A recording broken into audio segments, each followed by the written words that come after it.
Okay, today we're going to take a look at the Wilfred Owen's poem Dulce et decorum est. And before we read it, there's just a few things to know about the poem. First, it's considered the World War I poem in that it truly captures the essence of what the soldiers saw and went through. And the reason it's so poignant and well done is because Owens himself was a soldier, and so he saw and experienced everything that he's about to lay out for you in the poem.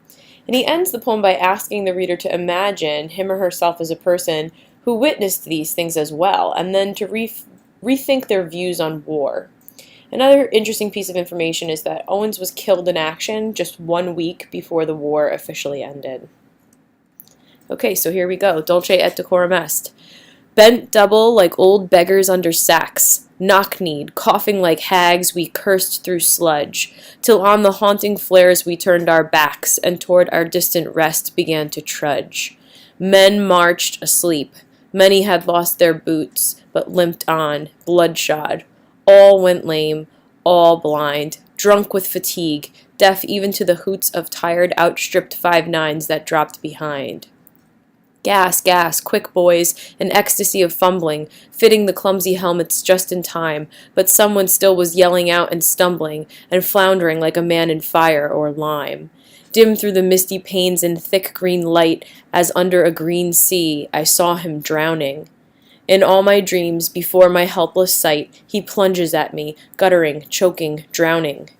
If in some smothering dreams you too could pace behind the wagon that we flung him in, and watch the white eyes writhing in his hanging face, like a devil's sick of sin, if you could hear at every jolt the blood come gargling from the froth-corrupted lungs, obscene as cancer, bitter as the cud, of vile, incurable sores on innocent tongues, my friend, you would not tell with such high zest to children ardent for some desperate glory the old lie, dulce et decorum est pro patria mori. Okay, so the poem begins with a powerful image. We have bent double, old beggars under sacks. So these are powerful upright soldiers? No. The reality of war has reduced them to looking like old beggars and hags. So a hag is a very unattractive old woman. This is a very powerful analogy that off the bat contradicts our stereotypical vision of a soldier. They're knock-kneed, so they can barely walk.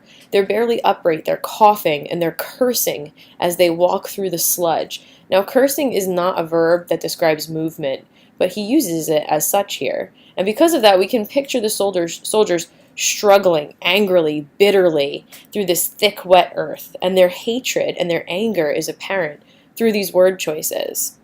So they're walking away from the haunting flare, so away from the front lines and toward their assigned resting stop. And the word choice trudge again emphasizes the difficulty of this walk. So some other things to remark on in this stanza are the powerful rhyme scheme. So it isn't slant rhyme, it is exact and it is forceful. The author also makes use of very visceral onomatopoeia, and if you look down at the bottom there, you see visceral means intuitive, instinctive, emotional, deep inward feelings.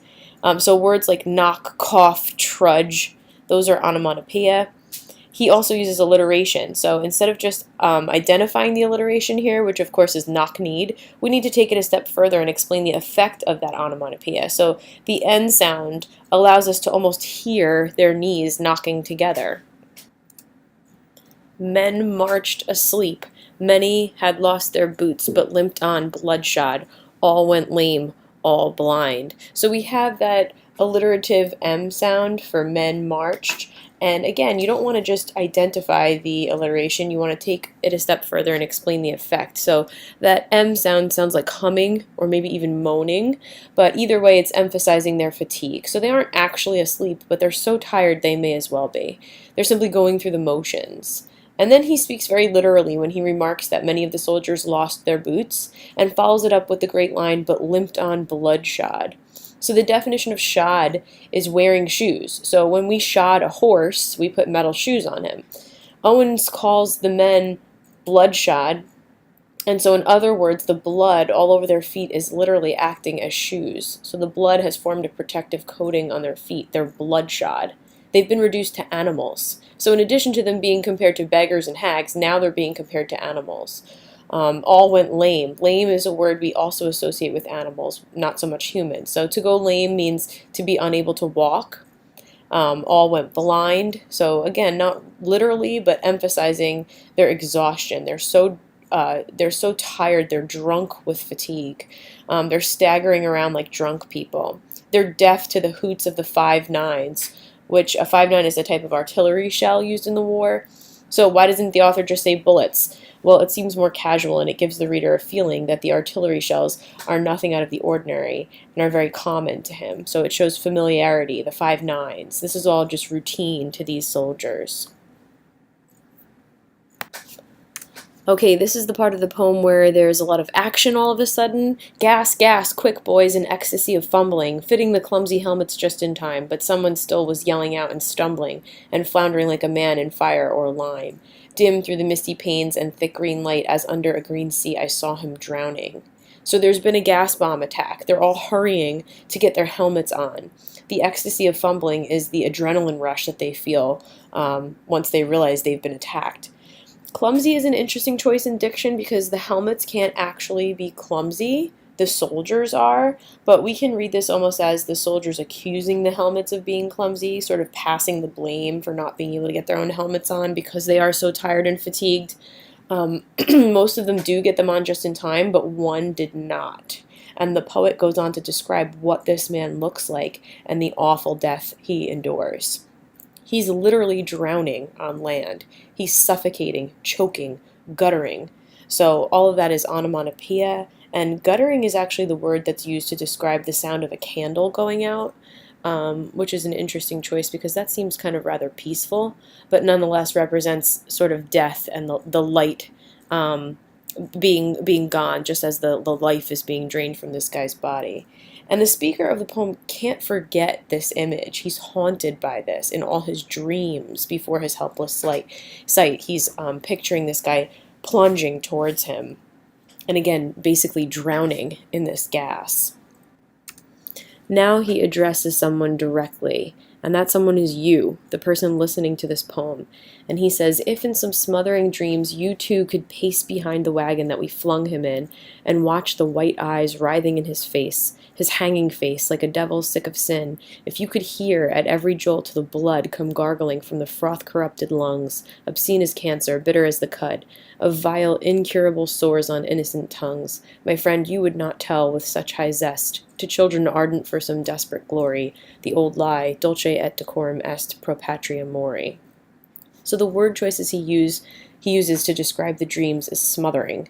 So it's clear that these dreams are suffocating to the speaker. Smothering takes oxygen away, it takes life away, and again, he's asking the person listening to this poem to put himself or herself in his shoes. So in other words, if you could have been there, as I was, pacing behind that wagon in that moment when we had to pick up this soldier who isn't really dead yet, but who's dying, and if you saw his eyes rolling around in his head, and if you had to look at his hanging face, a face that looked like the face of a devil, and not just any devil, but a devil sick of sin. So again, this is emphasizing the horror of war even more. So even the devil is looking at these atrocities and saying, I'm sick of this. I'm sick of all of this sin. And again, if you had to hear the gargle of the blood and the choking as the wagon jolts along, and there may be a symbol when he talks about the sores on innocent tongues. So first of all, the soldiers in this war are innocent, they're inexperienced, and the fact that the sores are described as incurable might suggest that they will never heal. They will never be able to speak of these atrocities. And he's saying if you saw and you heard all of these things, these images forever haunt his dreams. So he's saying you would not tell with such enthusiasm to children who want to be heroes that lie. And of course, dulce et decorum est, the lie, is it is sweet and right to die for one's country. So it's interesting that he chooses the Latin translation. So this is a line from a poem of the old Roman poet Horace that's become very famous. So then using the Latin version reminds us that this is tradition. So this is a sentiment that's been passed down through generations since olden times. And he, of course, is trying to dispel this notion through this poem, and he's trying to get the reader to experience what he experienced. So he expertly crafts the language of this poem so that we can attempt to get even just a glimpse of what war is really like and some of the really awful things that these soldiers had to witness and endure. It's also interesting that Owens isn't asking you to imagine yourself as the man dying. He's asking you to imagine yourself witnessing it, like he did, which might suggest that the memories of war are even harder to deal with than actually dying in the war, because they never leave you. You're always haunted by them.